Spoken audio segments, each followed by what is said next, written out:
Hey people, how's it going? Welcome to another video. Welcome to another episode of Big Four Debut Albums Ranked. Today we are tackling the big four bands of doom metal. I thought it would be fun to tackle some doom metal. I've got a little bit of a soft spot for doom metal. It's not my favorite genre. However, when I hear it, I'm always like, oh, this is awesome. You know, I remember when I first heard Mirror Reaper for the first time and I was just like, holy damn, this is transcending. So I was like, all right, let's see where doom metal came from. You could argue things like, you know, Black Sabbath are doom metal originators, you know, with like Master of Reality and whatnot, but not what we're tackling today.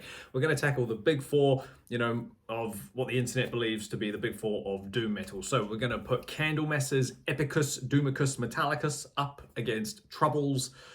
What's Troubles one called? Palms 9, however you want to say that, against Pentagram's Relentless, and the last one we're going to put up is the Saint Vitus self-titled. So now, excuse me while I pose for my thumbnail. So yeah, we're gonna put these four albums up against each other and just have some fun with which one's worse and which one's the top. So yeah, if you're familiar with these four albums, let me know down below which order yours go in as to why. It's always fun to have a conversation going, and hopefully the sun glaring on one side of my face doesn't affect the quality of this video. So without further ado, let's just get straight into it with number 4. Coming in at number 4 is actually an album that I didn't originally have at number 4. I thought this one was quite high up on the list, and I first saw this album available in the shop on vinyl, and I was like, oh, that looks like Venom's Welcome to Hell. You know, I'd never heard it before. So I was like, what is this? So I go home and listen to it, and I quite like the album, but however, it managed to make its way to the bottom of the top 4. I'm talking about Pentagram's Relentless from 1990. Well, it was released in 1985 originally with a different cover, and the cover that we're looking at now is it's the redone cover from like 1993 when it got re-released on CD or something like that. There's something about this album. What does it say here? It's the debut studio album from American doom band Pentagram. It was self-released in 1985 as Pentagram, but was reissued by Peaceful Records in 1993. So that's what we're looking at today.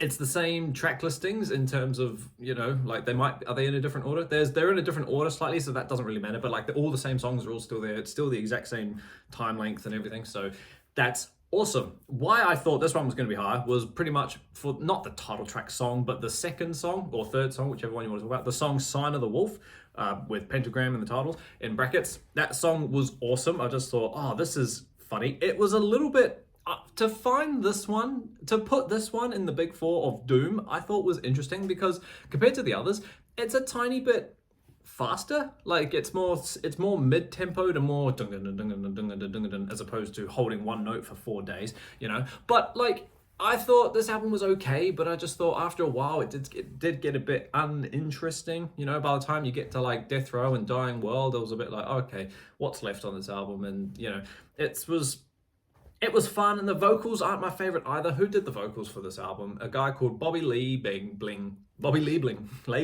So yeah, I was like, oh, like I said, it's not the most worst vocals I've ever heard, but it wasn't my favorite. So yeah, it's an okay album, and I wanted to go pick it up on vinyl after I'd heard it, and then I went back and it was gone. So I was like, well, gosh darn it. So, oh well. Number 4, Pentagram, Relentless.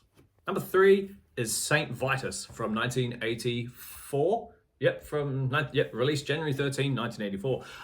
This is what I thought doom metal was going to sound like. This is what I thought all 4 of these albums were going to sound like. This one is literally only 5 songs, comes in at 35 minutes. So it's a lot of the stuff is long, a lot of the stuff is slow, and I was like, this is what I expected. And I had fun with it. Saint Vitus, the opening song, is a good song. I thought it was fun. White Magic, Black Magic is pretty cool. And then you get Zombie Hunger, which is very doom. It's very slow and it's very long.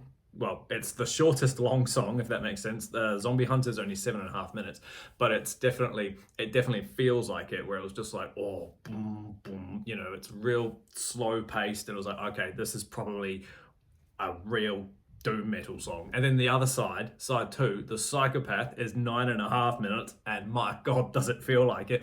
Again, chords that just ring out for hours. And then Burial at Sea is 8.5 minutes, the 5th song. So yeah, it really adds up to like this whole doomy, slow, heavy experience, and I liked it. I thought the vocals on this one were better than than Relentless. And it's a very simple album cover, but like that has nothing to do with the music at all. But it's a fun album. I do like it. I listened to all four of these again today, just before this video, to really hone in what goes where. And I'm glad I did, because yeah, Saint Vitus is fun. If I did ever see this cheap in the shop, I'd probably pick it up. So yeah, number 3, Saint Vitus. Number 2 is Troubles, Psalms 9, however you say that. Someone religious tell me.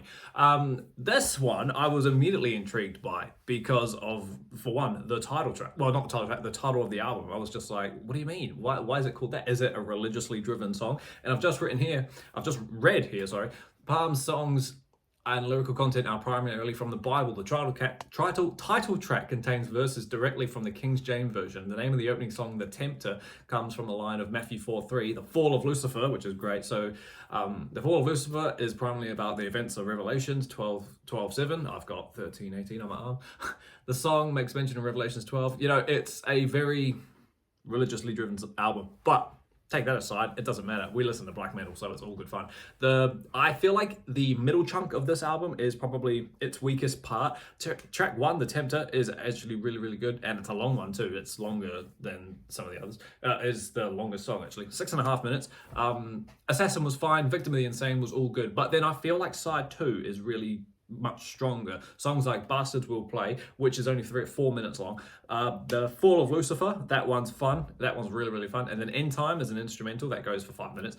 And then the title track, Psalms 9, which is another 5-minute song. They're all really, really short compared to Doom stuff, but they're awesomely fun. Bastards Will Play, I'm pretty sure, is like a weirdly fast song for a doom metal album. You know, and I was like, oh, what is that riff? It's really, really awesome. The Fall of Lucifer as well was a great song too.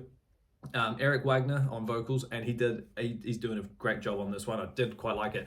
A lot of these albums, even though they're all from like the early 80s, you know, this one's 84 as well, as is the others, and the other one was 85. These are they're very 70s sounding.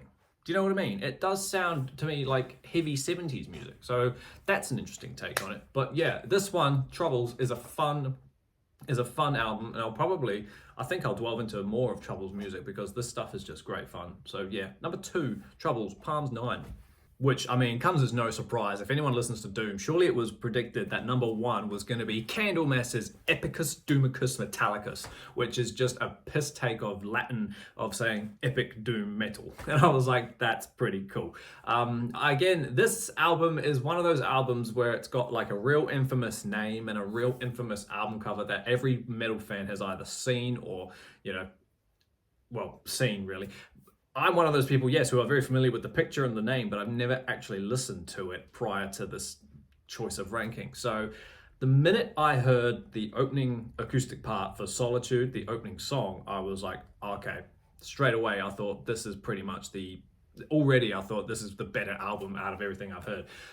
Solitude is a fantastic song, and it's beautiful, and the music is great, and the vocals are awesome on this album. I feel like, this is going to sound weird, but when I listen to the vocals again, it sounds a bit 70s-ish, but also I feel like the vocals on this one, who's the singer on this? It didn't tell me. Okay, so it turns out the personnel for Candlemass is actually really, really bizarre. So it says here, guest musicians was Johan Lundqvist on vocals. So yeah, it sounded like Iced Earth. It sounded like later half Iced Earth vocals, and I was like, that's kind of fun.